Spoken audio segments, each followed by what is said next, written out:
En este momento les vengo a explicar de una enfermedad que se caracteriza principalmente por defectos en los conductos iónicos y transportadores como causa de una enfermedad hereditaria. Les hablo de la fibrosis quística. Es uno de los trastornos más estudiados, pues en promedio 1 de cada 25 personas con orígenes caucásicos padecen de ella y es más frecuentemente diagnosticada en los países del norte de Europa. Ahora expliquemos en qué consiste esta enfermedad.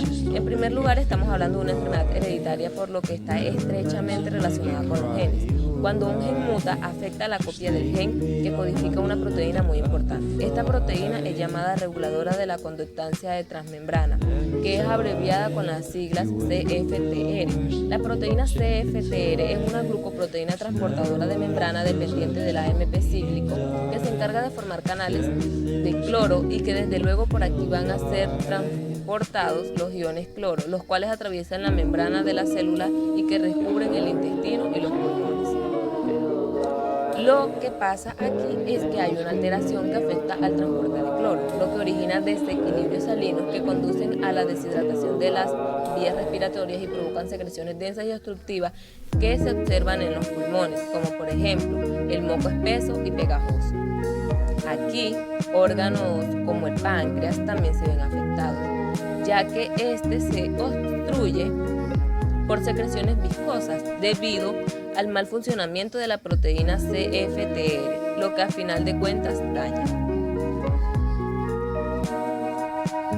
Y debemos recordar que si hay una acumulación de moco en el páncreas, también puede tener la absorción de alimentos y nutrientes clave, lo que produce desnutrición y un crecimiento deficiente. También se sabe que afecta a varios órganos, como el intestino y las glándulas sudoríparas. El aparato reproductivo. Aquí en el aparato reproductivo afecta principalmente a varones, causándoles infertilidad por azoospermia obstructiva. Las personas con fibrosis quística pueden tener síntomas variados en los que incluyen piel muy salada, dificultad para respirar, pobrecrecimiento y aumento de peso a pesar de tener un buen apetito, frecuente deposiciones grasosas o dificultad para defecar. Tengamos en cuenta que la fibrosis quística es una enfermedad compleja y los tipos y la gravedad de los sistemas pueden diferir ampliamente de una persona a persona. Ahora, en el ámbito genético, el gen se localiza en el brazo del cromosoma 7. Este gen se transmite con un patrón de herencia autosómico recesivo, lo que significa que para tener un hijo enfermo es necesario que ambos miembros de la pareja sean portadores de una mutación del gen de fibrosis quística. Las personas con una sola copia del gen de fibrosis quística defectuoso se llaman portadores y hasta cierto punto se podría decir o considerar que no tienen la enfermedad como tal.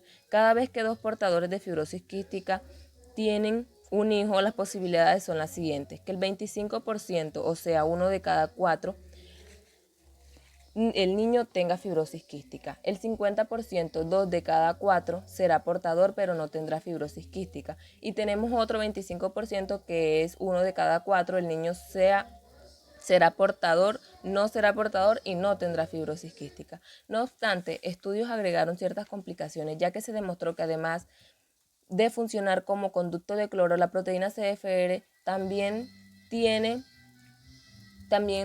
y conduce iones bicarbonato y suprime la actividad del conducto epitelial para el sodio. Esto ocasiona que se estimule la actividad de una familia de intercambiadores de cloro bicarbonato, como el movimiento de agua hacia el exterior de las células epiteliales, que es por medio de ósmosis. Siguen el desplazamiento de sales de las anormalidades en el flujo de iones de cloro, iones de bicarbonato, iones de sodio causadas por la deficiencia de la proteína CFTR. Aquí los investigadores identificaron más de 1000 mutaciones distintas que causan fibrosis quística. Sin embargo, cerca del 70% de los alelos causantes de la enfermedad en los Estados Unidos contienen la misma alteración genética, y que quede muy claro que esta es una alteración en las bases del ADN que codifica en una fenilalanina en los dominios citoplasmáticos. En esta imagen podrán ver mejor la alteración que se da en las bases del ADN. Ahora, ¿cómo sabemos que un paciente tiene fibrosis quística y no confundirla con otra enfermedad? Para no confundirla y para confirmarlo, se realiza una prueba de sudor que consiste en inducir un exceso de sudoración al individuo. Por lo general se hace administrando una inyección de pilocarpina, que es un fármaco que se encarga de estimular las secreciones de grandes cantidades de saliva y sudor en la zona de la piel, donde se determina la concentración de cloro y sodio, que es la prueba positiva en los niños. La concentración de cada uno debe ser superior a 60 miequivalentes de litro. Muy importante saber estos valores para terminar el diagnóstico, ya que el tratamiento precoz de los síntomas mejora el pronóstico de la enfermedad. Es recomendable realizar el diagnóstico cuanto antes en los recién nacidos. En aquellos casos en que aparezcan signos que hagan sospechar la presencia de la enfermedad o cuando existen antecedentes familiares. El diagnóstico de la fibrosis quística en los neonatos, es decir, en los bebés recién nacidos que tienen menos de 28 días, se hace midiendo la concentración de la hormona llamada tripsina. Recordemos que la tripsina es una enzima peptidasa que corrompe los enlaces peptídicos de la proteína mediante hidrólisis para formar péptidos de menor tamaño. Aunque la prueba definitiva para la existencia de la fibrosis quística es la que mide la concentración de sal en el sudor. El tratamiento. En la actualidad, los candidatos más promisorios para mejorar la calidad de vida en los pacientes con fibrosis quística son fármacos como Moanitol, que aumentan el volumen en el líquido superficial en las vías respiratorias y mejorar la función ciliar. Este fármaco es un polvo seco fino que se aplica como inhalador sencillo. Cuando se inhala el mannitol hasta los pulmones, este se disuelve y aumenta la osmolaridad del líquido en la superficie de las vías respiratorias, lo que hace que el agua se desplace por ósmosis fuera de las células epiteliales y hacia el líquido extracelular.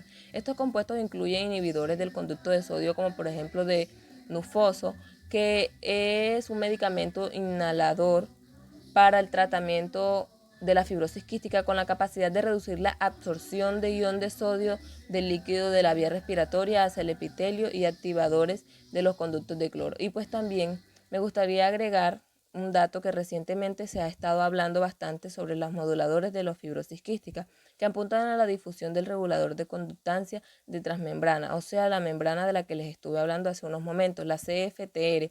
Esta está avanzando más rápidamente y tenemos de ejemplo el Ivacaftor, que es un potencializador de proteína CFTR que modula la función de la proteína normal.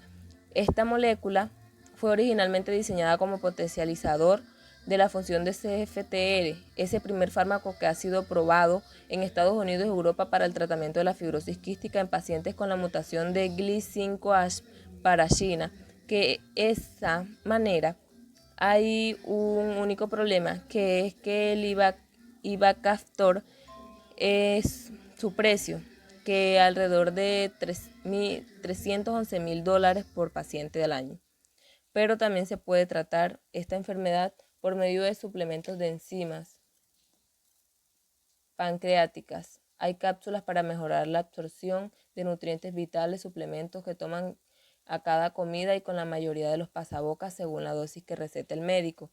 También recomiendan a las personas con fibrosis quística realizar ejercicios de fisioterapia y evitar el contacto siempre con otros enfermos de fisioterapia. Siempre taparse la boca y nariz al toser o estornudar, porque las bacterias se diseminan a través de las secreciones infectadas y las gotitas que se producen al estornudar. Evitar estancias prolongadas en áreas pequeñas de poca ventilación, incluyendo por ejemplo estar en mucho tiempo encerrado en un carro.